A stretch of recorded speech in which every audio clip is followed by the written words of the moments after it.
শাকিব খানের সিনেমার পরিচালকরাও গাধা, প্রযোজকরাও গাধা। তারা ভালো জিনিস পারে না, শাকিব খানের উপরে জাস্ট একেবারে ফালতু জিনিসগুলো চাপিয়ে দেয়। আর এসব করেই শাকিব খান আজকাল হাসির পাত্র হয়ে যাচ্ছেন।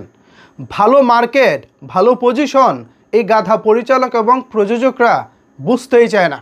ধরুন পাকিস্তান, আজকে আমার এই ভিডিওতে শাকিব খানের পাকিস্তানে কতটা জনপ্রিয়তা, কতটা পপুলারিটি এবং এই পপুলারিটি কাজে লাগিয়ে কী করা সম্ভব এ বিষয়টি তুলে ধরব।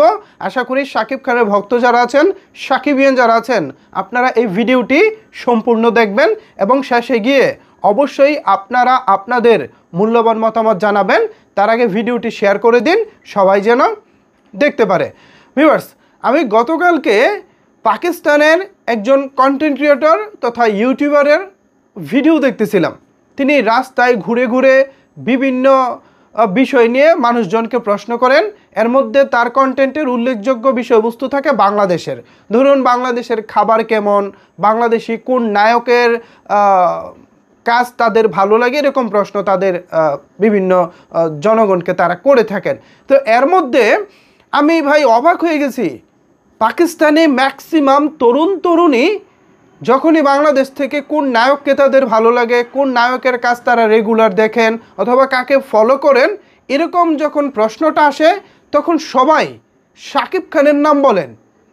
ভাই আমি জাস্ট অবাক হয়ে গেছি। একজন দুজন না, শত শত মানুষ শাকিব খানকে এত গভীরভাবে তারা ফলো করে, আমার জানা ছিল না।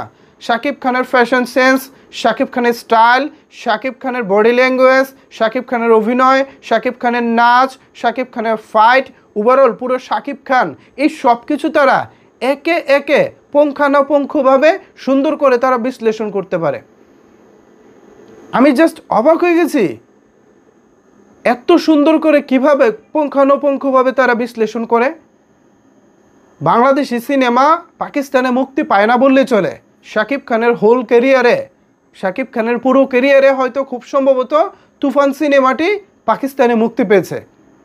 এছাড়া পাকিস্তানে বাংলাদেশে আর কোনো সিনেমা বা রিসেন্ট টাইমে বাংলাদেশি কোনো সিনেমা মুক্তি পেয়েছে আমার জানা নাই। সো চিন্তা করে দেখেন, যার সিনেমা পাকিস্তানে মুক্তিই পায় না তাকে নিয়ে পাকিস্তানি দর্শক জনগণের কী পরিমাণের মাতামাতি। এবার সেই শাকিব খানকে যদি পাকিস্তানে নিয়মিত দেওয়া যায়, মানে শাকিব খানের সিনেমাগুলো যদি পাকিস্তানে রিলিজ করা যায়, তাহলে ব্যাপারটা কোন লেভেলে পৌঁছাবে আপনি জাস্ট ভাবুন তো। ভারতীয় হিন্দি সিনেমা ভাই পাকিস্তানের মার্কেট থেকে শত কোটি টাকা ব্যবসা করে বেরিয়ে আসে, শত কোটি টাকা।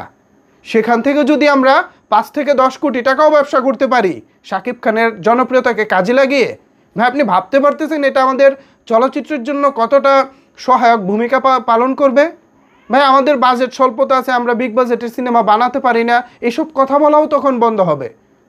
শাকিব খান সাথে পাকিস্তানি একটা নায়িকা এবং সিনেমাটা উর্দু কিংবা হিন্দিতে ডাবিং করে পাকিস্তানি রিলিজ, ব্যাস প্রযোজক পরিচালকদের কাজ শেষ। পরে খালি টাকা কামাবেন, কি পরিমাণের ব্যবসা হবে আপনারা জাস্ট কল্পনা করতে পারছেন না। অথচ আপনারা গাধার মতো, আপনারা বোকাদের মতো এত সুন্দর সুযোগটাকে আপনারা কাজে লাগাতে পারছেন না। হায় রে প্রযোজক, হায় রে পরিচালক, আফসোস আপনারা আছেন কলকাতার দ্বিতীয় শ্রেণীর তৃতীয় শ্রেণীর নায়ক নায়িকাদেরকে নিয়ে, যাদের আসলে বাংলাদেশে খাওয়া নাই, এমনকি বাংলাদেশি সিনেমাও কলকাতায় চলে না। কিসের আশায়, কিসের ভরসায় কলকাতার তৃতীয় শ্রেণীর নায়িকাদের শাকিব খানের বিপরীতে যুক্ত করেন বুঝে আসে না। এখনও সময় আছে, পাকিস্তানের মার্কেটটাকে আপনারা করুন, ধরুন, না হলে আপনারা পরে পস্তাবেন। আর শাকিব খানকে দিয়ে যদি মার্কেটটা ওপেন করা যায়, অদূর ভবিষ্যতে এই রাস্তা দিয়ে বাংলাদেশের অন্যান্য নায়ক যারা আছেন তারাও এখানে দারুণ কিছু করতে পারবেন, অন্তত আমার এটাই বিশ্বাস। সো ভিউয়ার্স, এ বিষয়ে আপনারা কি ভাবছেন, আপনারা কি বলতে চান জানিয়ে দিন আপনার মতামত নিচের কমেন্ট বক্সে। ধন্যবাদ সবাইকে এতক্ষণ আমার সাথে থাকার জন্য।